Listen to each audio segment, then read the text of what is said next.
आदाब नाजरीन, मैं हूं आपका मेज़बान फजलुल मुबीन। आप सभी का मिल्ली खबर में बहुत बहुत इस्तकबाल है।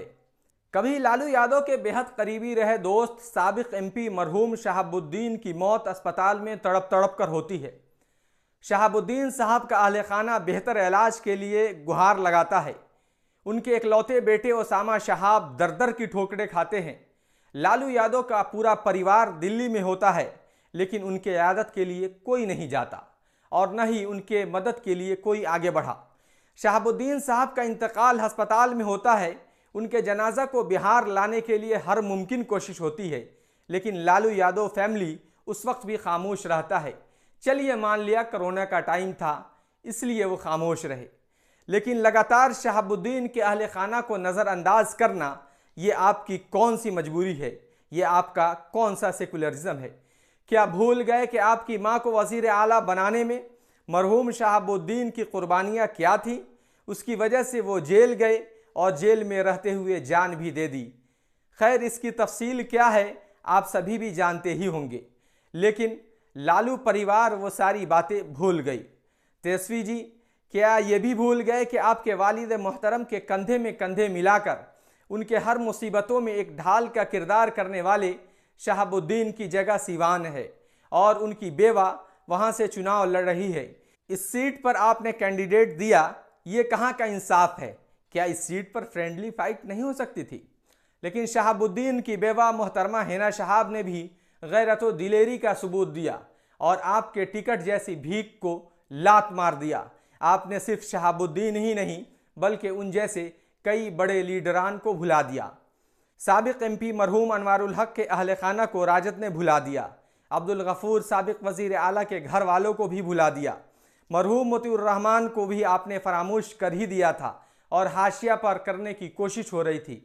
तभी ढाका के मुसलमानों ने यह साबित किया कि वो अभी भी मरहूम मोतीउर रहमान के घर वालों के साथ हैं और उनके बेटे फैसल रहमान, जो कि 2010 में एनडीए उम्मीदवार थे, उसके बावजूद मुसलमानों ने झोली भरकर वोट दिया और लालू यादव तक ये खबर पहुंचा दी कि हम अभी भी अपने लीडर यानी मोतीउर रहमान के साथ हैं।